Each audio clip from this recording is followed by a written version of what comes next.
evening. Welcome to the Glazoff Gang. Tonight, the other side of the Israeli-Palestinian conflict and its potential solution that you don't hear about in the mainstream media and in society at large. Tonight we have a very special guest, Mudar Zahran, a Palestinian writer and academic who now resides in the United Kingdom as a political refugee, and he is known in many segments of the international community and considered by many media outlets as the leader of the Palestinians in Jordan. Mudar, what an honor and privilege to have you as a new gangster on the Glazoff Gang. That's an honor. Thank you very much for having me, sir. Okay, thank you. Mudar, tell me, before we begin, so our viewers just can know a little bit about you, explain your attire to us and who you are. I am a Palestinian Jordanian, not that there is any difference really between the two. And I come from a heritage of politics and connectivity in the country that my family has always been inclined to. And I've been working for basic civil rights for Jordanians in general, and Palestinians in Jordan. And that has ended up with me being sent into exile by the king, indirectly maybe, but definitely by him. And we've been working on, honestly, a peaceful change in Jordan for quite some time now. I've been in exile for 3 years in the UK. And still connected to my people back on the ground. And we try to move forward. The thing is, I am very honest with myself about Israel and the connection to Israel. And luckily, I've been having very positive feedback and acceptance from the people in Jordan from all backgrounds. Okay, so just let me simplify this a little bit with some perhaps simplistic phrases or questions, just so our viewers get this. You are Muslim and you are also a Palestinian, correct? I am an Orthodox practicing Muslim, and I am a Palestinian. My parents were refugees from Jerusalem and Judea and Samaria. Okay. Do you hate Israel and want to see Israel extinguished? I actually admire Israel, and I would be very concerned if Israel ceases to exist, because the more Israel gets into trouble, we the Palestinians get into more trouble. And whether we like it or not, the more Israel thrives, the more we do well, the better we do. I was in Jerusalem just a few weeks ago, and I saw how my relatives and family members are working in driving taxis, thriving on Israeli tourism and Jewish tourism and Christian tourism to Israel. And actually, let me put it in this way. I am a Jordanian first and foremost, but I would say as a Palestinian, that the only country that has actually treated us normally, treated us as human beings, was Israel. If Israel gets into trouble, that would be sad to see Syria, Assad's regime, bombing Palestinian refugee camps with MiG-29s, while the media is reporting about car accidents in Jerusalem that involved a Palestinian and a Jew. Okay, Mudar, what is the percentage in Jordan of Palestinians in terms of the population? Okay, I can't speak about my former job, but I was a very senior local staff member for the U.S. Embassy in Amman until 3 years ago. Okay. And according to, just because this came out in WikiLeaks, the 35% of Palestinians in Jordan, no, sorry, there are 2 million Palestinians in Jordan who are registered as refugees. Right. Only 35% of those make up to the total population of Palestinians, which, if you do the math, we have approximately 5.8 million Palestinians in Jordan, which would add up to 88%. Okay, now, so therefore, it makes sense that Jordan, if it was ruled by Palestinians and Palestinian interests, should become a Palestinian state and the home for Palestinians. I wouldn't say that. I am a Palestinian Jordanian. I love Jordan to remain Jordan. Okay. But facts remain facts. The facts is there was never anything called Jordan. There was never anything called Palestine. These are all bogus names that were created by colonial Britain in the old days. And then they have taken that land, called it the British Mandate for Palestine, which is again an artificial name. We are all Arabs, we're all mostly Muslims, we are Syrians if you have to choose a category. And then they chose to split that country, okay, and actually there was a Balfour Declaration to give that entire British Mandate to Palestine, which included Jordan, to the Jews. The Jews decided then, in sake of peace, to give away 78%, which is now Jordan, to become an Arab state. So let me put it in this way: the only outsider alien aspect of Jordan is the royal family of 87 members. Right. If you remove those peacefully, it means that for the first time, we're going to have a state. But allow me to say something, Jamie. Allow me to just take an extra minute. But wait one second. If you have a state, let's say the rulers go, Palestinians have a state, that solves, on some levels, the Israeli-Palestinian conflict. Yes, if and only if the River Jordan becomes the natural boundary line borders between both countries. I mean, this whole peace process, this whole so-called peace process, with all due respect to will intentions of the United States and others, is a rat race that's going nowhere, and it's producing more dead bodies on both sides. The agreement which the Arabs have agreed to in 1917 was clear of that Jordan, what Jordan is and what the Jewish state is. Let's just follow international law in that aspect. Okay, what is your solution for the Israeli-Palestinian conflict? That's not an easy question, but my solution is it's going to fulfill itself very soon. Let's listen to this. I hate to use this language, but the King of Jordan, thanks to his publicity machine, has a lot of cheerleaders in the United States. The King of Jordan, okay, he himself admitted to Senator Lindsey Graham that he would possibly cease to be in power within a year from now. This was, I think, last April. And he said the same thing to General Dempsey, and he said the same thing to Jeffrey Goldberg of The Atlantic, that he has considered stepping down. And my sources inside the palace telling me that he is really considering it. So, if we don't have the king within some period of time, we will most likely have the majority in Jordan electing democratically a president. That president, even though I don't make the distinction between us and our so-called East Banker brothers, that president most likely will be a Palestinian. So let's look at it. We have a Palestinian majority in a country where there is a Palestinian president. If it looks like a duck, it definitely might be a duck. Okay, Mudar, 1 second. In some ways, there could be the quote-unquote Arab Spring, the domino effect here finally reaching Jordan. But we know that the Arab Spring was the Islamist winter. In other words, the Muslim Brotherhood, Islamists taking over, the tragedy of Obama supporting people like Morsi and these Islamists instead of people like you. What is the chance that the Muslim Brotherhood and Islamists will capture power instead of people like you? The Muslim Brotherhood in Jordan are very different from the Muslim Brotherhood in Egypt. The Muslim Brotherhood in Jordan are 100% aligned with the king. They say that publicly. They do it in the ground.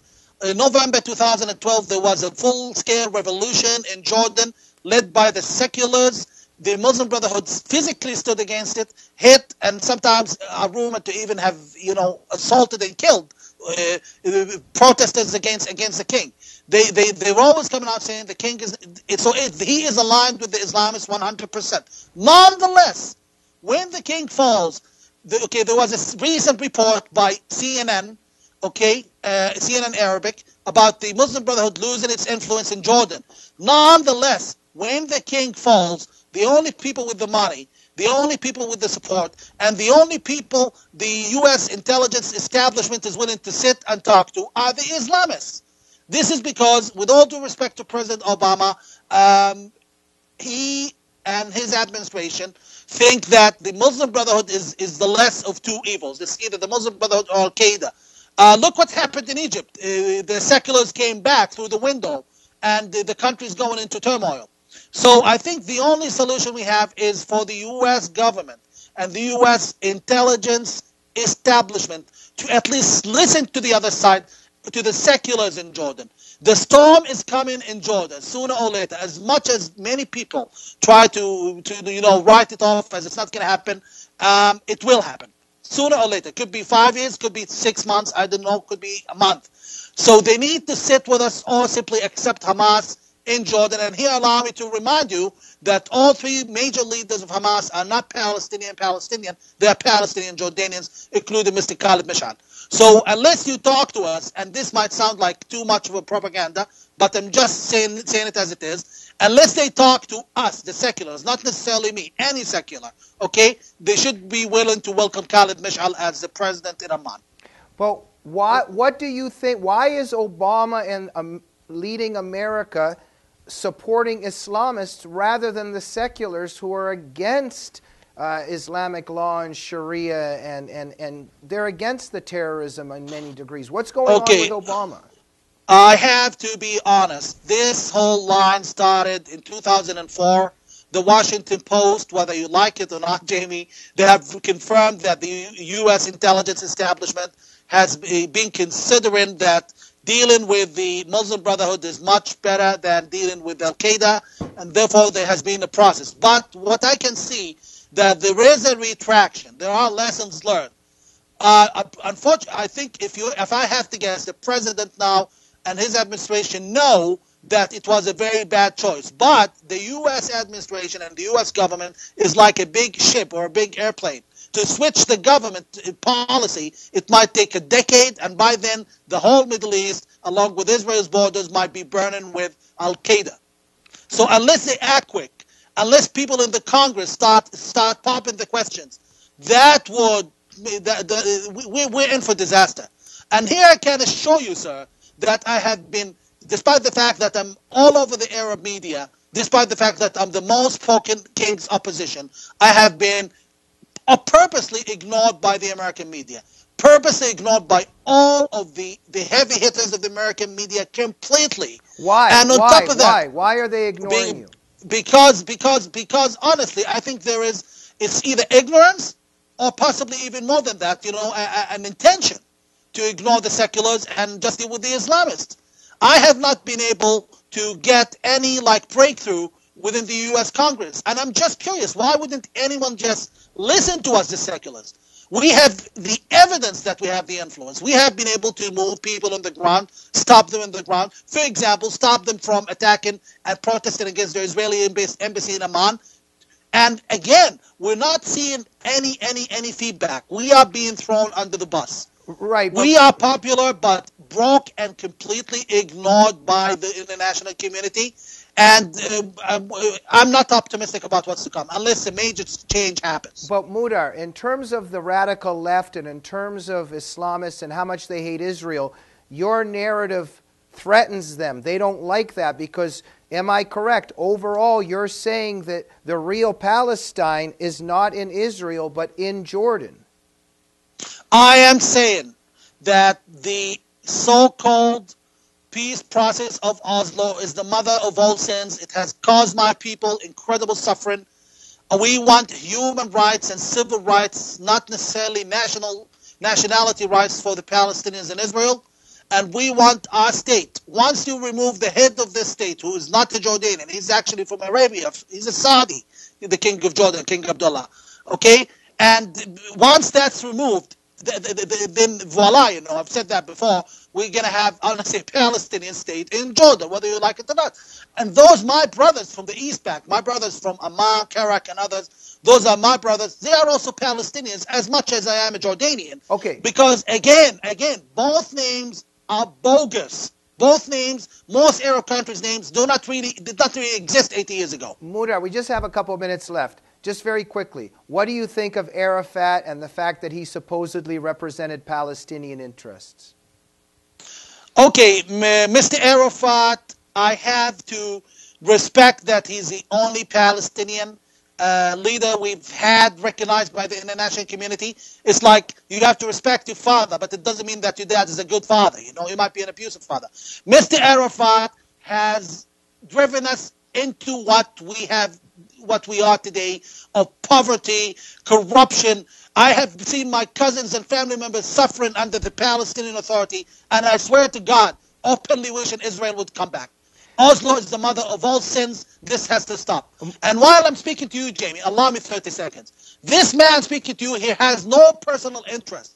I almost got killed 2 days ago in London in a public event by one of the king's personal friends who would have had all the lawyers and the protection if he killed me, as he was trying to do.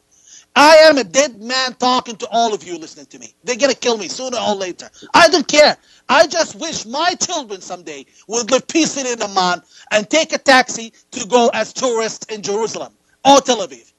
Mudar, what is their problem with you? This is the point. If King Abdullah is such a secular and anti-Islamist, why out of all people, he is going after the guy who is pro-peace, pro-Israel, and just a democratic person? I represent the Palestinian majority, and I am also a good friend and brother of the Jordanian, less than a majority, brothers of mine. And for him, that's a threat. I am, for him, one of the few Palestinians who are willing to openly speak for Israel and talk to Israel, and that's very dangerous, because he's been telling people for 90 years, him and his regime, if I leave, if the Hashemites leave, you're going to have the terrorists on your borders. If someone is like me to go out and wear a keffiyeh and say that, and say openly, I'm a Palestinian who wants peace with Israel at any cost, that's not good for him. That voids the reason why he exists. I see. And I hate to tell you, Jamie, very few people are willing to help. The king still has a lot of cheerleaders, but once he falls, they're all going to blush in shame.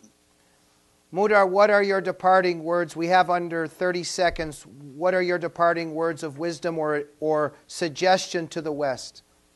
Save Jordan.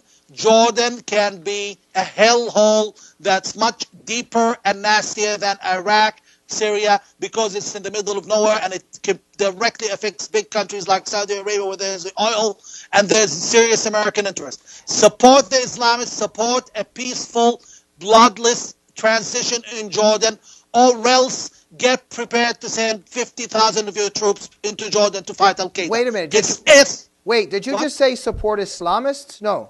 Support seculars. Support seculars, right. Support seculars. I'm sorry for that. Yeah. Okay. In other words, you keep going like this, you'll pay. Right. And the conclusion here is you are a leader of the Palestinians in Jordan, but that actually supports Israel. I support my interest because my best interest is with Israel. Okay. My best, you don't necessarily, the U.S. president is not necessarily in love with Mexico or Canada, but necessarily he has to support Canada because it's in his best interest.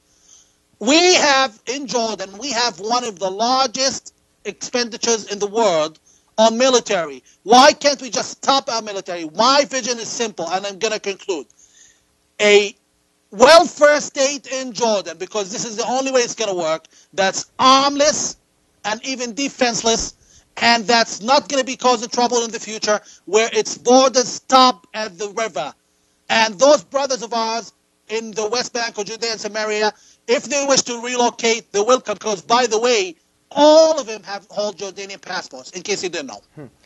Well, this is very interesting, a narrative we hardly ever hear. And I have, please, just 5 more seconds. I have a word to the media. Western media, most of you are hypocrites. You are just Israel haters. You're not interested in Palestinians. That's why you're not interviewing someone who represents the majority of Palestinians in the world. It's almost 6 million of them, while you would interview the next terrorist who represents 5 people. Mudar, thank you very much for joining the Glazov gang. This is fascinating stuff. And we're going to have you back, and we're going to bring some other voices on. Thank you for joining us, and we'll see you soon, okay? Thank you very much. Okay. Good night. And we'll see you soon on another edition of the Glazov Gang.